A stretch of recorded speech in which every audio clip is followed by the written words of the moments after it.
నమస్తే అండి. హోమియోపతి అసలు ఎటువంటి ఇన్ఫెక్షన్స్కి ట్రీట్మెంట్ ఉంది. Homeopathy can treat bacterial infections, homeopathy can treat viral infections, homeopathy can treat fungal infections also.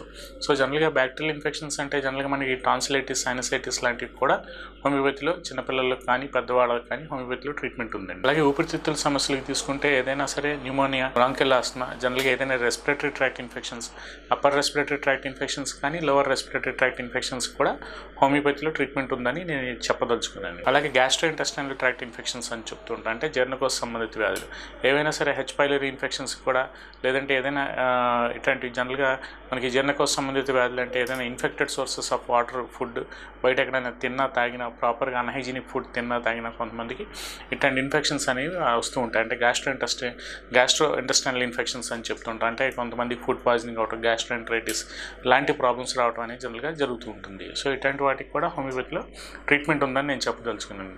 అలాగే కిడ్నీ రిలేటెడ్ ప్రాబ్లమ్స్ కానీ, కిడ్నీ రిలేటెడ్ ఇన్ఫెక్షన్స్ ఏమన్నా వాటికి కూడా హోమియోపతిలో ట్రీట్మెంట్ ఉందని నేను చెప్పదలుచుకున్నాను. అలాగే యూరినరీ ట్రాక్ట్ ఇన్ఫెక్షన్స్ అని చెప్తూ ఉంటాం. సో జనరల్గా రికరెంట్ యూరినరీ ట్రాక్ట్ ఇన్ఫెక్షన్స్ జనరల్గా కొంతమంది చాలా ఎక్కువగా కనిపిస్తూ ఉంటాయి. అది కూడా ఫిమేల్స్లో. ఈ ఆడవారిలో ఈ రికరెంట్ యూటీఐ ప్రాబ్లమ్స్ కూడా రకరకాల మందులు అనేవి వాడేసుకుంటూ ఉంటారు. సో ఇట్లాంటి వాళ్ళు కూడా ఎర్లీ స్టేజెస్లో కానీ, స్టార్టింగ్ స్టేజెస్లో కానీ రకరకాల మందులు వాడకుండా ఇనీషియల్ డేస్లో మన దగ్గరికి వస్తే మనం జనరల్గా ఇట్లాంటి రికరెంట్ యూటీఐస్కి కూడా మనం ట్రీట్మెంట్ ఇవ్వచ్చని ఈ వీడియో ద్వారా నేను చెప్పదలుచుకున్నాను. అలాగే కొంతమందికి స్కిన్ రిలేటెడ్ ఇన్ఫెక్షన్స్ ఉంటూ ఉంటాయి. స్కిన్ రిలేటెడ్ ఇన్ఫెక్షన్స్ అంటే ఇది కూడా చాలా పెద్ద టాపిక్. దీంట్లో ఫంగల్ ఇన్ఫెక్షన్స్ అని, లేదంటే కొంతమందికి వైరల్ ఇన్ఫెక్షన్స్ అని రకరకాలుగా మనం ప్రీవియస్ వీడియోస్లో మన ఛానల్లో చేసుకుంటూ వెళ్ళాం. సో ఇట్లాంటి వాటికి కానీ, లేదంటే బెడ్ సోర్స్ కానీ, లేదంటే అల్సర్స్ కానీ, లేదంటే ఏదైనా పారాసైటిక్ రిలేటెడ్ ఇన్ఫెక్షన్స్ కానీ కొంతమందికి స్కిన్ మీద ఇట్లాంటి కంప్లైంట్స్ అనేవి ఉంటూ ఉంటాయి. ఇవన్నీ దీర్ఘకాలికంగా ముదిరిపోయిన తర్వాత మన దగ్గరికి వస్తూ ఉంటారు. సో ఇట్లాంటి వాటికి కూడా మనకి హోమియోపతిలో ట్రీట్మెంట్ ఉందని నేను చెప్పదలుచుకున్నానండి.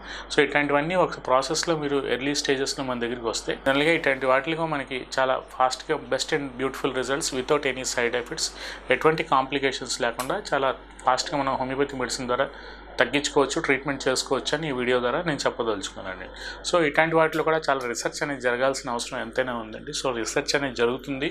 సో ఇప్పుడు మనకి సైంటిఫిక్ అడ్వాన్స్మెంట్స్లో మనకి హోమియోపతిలో కూడా చాలా రీసెర్చ్ అనేది జరుగుతుందండి ఇప్పుడు ఈ మోడర్న్ డేస్లో.